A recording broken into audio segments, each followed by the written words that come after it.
watching Sun TV, broadcasting to the world from studios in Providenciales, in the beautiful by nature Turks and Caicos Islands. Sun TV, your source for real news as it happens.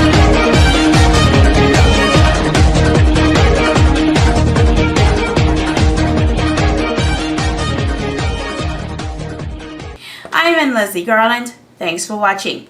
Madam Justice Margaret Ramsey Hill said she needs more time to deliberate on legal arguments before she gives her ruling in the Cheshire Hall Richmond Hill election petition.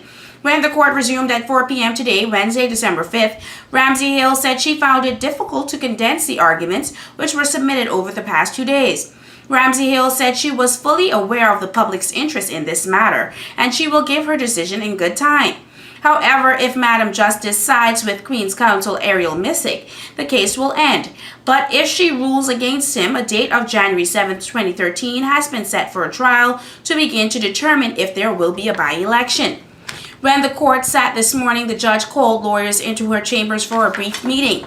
Then she took the bench and informed the court that she will adjourn the matter until 11 a.m. to hear further submissions from Ariel Missick QC, who is representing the Honorable Amanda Missick, who won the Cheshire Hall Richmond Hill seat, and Jamaican Alan Wood QC, who is a lawyer for Oral Silver, who lost by 30 votes in the November 9th general elections. Jamal Missick is assisting his father Ariel, while Alvin Garland is junior counsel for Wood. On Tuesday, Ariel Missick applied to have the petition filed by Silver struck out as disclosing no cause of action. In the petition, Silver alleges that Edward Smith is a U.S. citizen who has voluntarily acknowledged allegiance to the United States and was therefore not qualified to be a candidate. Silver contends that but for Smith's nomination, the 58 persons who voted for him might have given their votes to the other candidates, including himself, and because Amanda Missick won only by a margin of 30, the election results may have been different. In moving the strikeout application, Ariel Missick submitted that the petition was misconceived in two respects. Firstly, he said it was submitted that the question of the validity of the nomination of Smith was different to the question of whether a member was validly elected. Secondly, it was submitted by QC Missick that if Dr. Smith was qualified from being elected, that did not mean that the votes given to him did not count. It was further submitted that whether the 58 votes for Smith were counted or thrown out, Amanda Missick would still have won. Wood argued that where a candidate who is not duly qualified has not won, an election petition can only be entertained, as in this case, if by reason of the votes cast for that candidate, a court is satisfied that the election may have been affected and the result may have been different if that irregularity had not occurred. Ariel Missick QC argued that if Smith had won the seat, the position would have been entirely different. He cautioned the judge against creating new law. He said there is not a single common law case where any court anywhere in the world has voided an election based on the disqualification of a candidate who did not win. He argued that if the judge came to that conclusion, she would be overriding a case that has stood since 1904.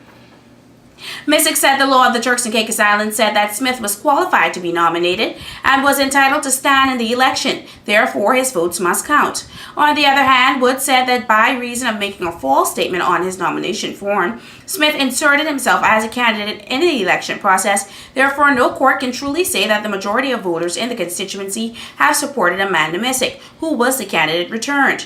Sun TV spoke with Amanda Missick, Oral Silver, opposition leader Charlene Cartwright Robinson, PMP Chairman Trevor Cook, and former Deputy Leader Royal Robinson, and here's what they had to say. I was a bit surprised. I was expecting the courts to make a decision today, but it doesn't hinder us in any which way. We will continue as a government to do our job in terms of trying to revive the economy of this country, in terms of trying to get us out of this economic slump, and we'll leave the decision up to the courts. And so that is what we will continue to do as we wait for the decision from the courts. But I was surprised, and I was hoping that we would have gotten that decision today. I think the individual that is responsible for making the decision just wants to make the best decision possible. So she wanted additional time to look at the submission by both the PDM lead lawyer and PNP's lead lawyer. And I don't see nothing wrong with it. You know, it's good. And by her taking that extra time, I think it puts her in a position to make a decision that is based on law. No. Thank you. All right. I guess we'll just have to wait on the decision. meantime, very optimistic about what we've done thus far, and we just have to wait. That's about it. I mean, from listening to all the arguments, I don't want to be biased, but definitely my PC seems to be on board. So the arguments are strong on both sides. So we just wait and see what the judge comes up with. And my team, we're just eager and ready to get started again. I think we're pretty confident. We'll just wait and let the lawyers deal with it left and right, and we'll determine what the outcome will be. But at the meantime, I'll let them decide what they will share from a legal perspective or from just dealing with the case on a day-to-day basis.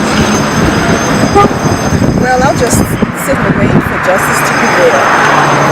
The election was a fair process. I was elected fairly by the people, and Cheshire Hall, Richmond Hill people elected me simply because the people of Cheshire Hall have proven my leadership and my representation of the people and how much they mean to me.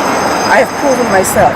So that's why they went back to the polls. They elected me the second time around. So I'll just sit and wait for justice to prevail.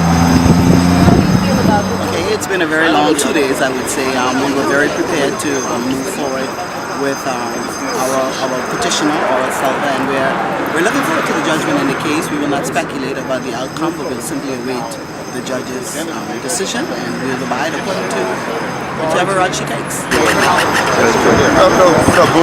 Both of the legal teams made strong arguments, but the one that came out this morning, in particular by Ariel Mizukusi, with respect to the decision of Hobbs in 1904, and what he told the judge this morning is that she will be creating new law if she decides to go against him in the face of that.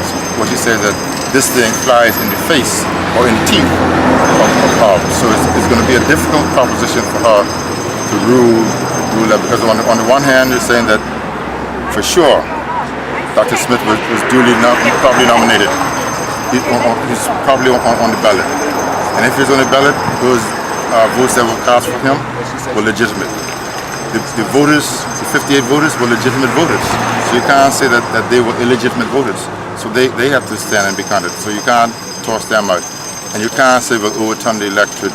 And one of the things that is in particular is that election petitions are normally brought against the winner, never against the loser. Because the loser can't do anything for either party, basically. Right? Because the person who wins, if you feel that the person who wins is not the right person, then you go against him to make sure that he is not in the House. Dr. Smith is not in the House, and there's no chance of him getting in the House with his 58 votes. So I don't know how they're going to perform that. No, you see, that's the thing. You have two bits to qualify. One is a declaration that you are qualified under Section 50 of the Constitution, and then there's a form that you complete where at least two electors in that constituency nominate you. He did that properly, and those two pieces of documents are with the supervisor of election. The supervisor of election published those the next day once they were in. Now, there's a different kettle of fish with respect to a declaration that is false. And there's a criminal case that can be had against Dr. Smith if it is found that he deliberately made a false declaration. So it's different. It's two different aspects.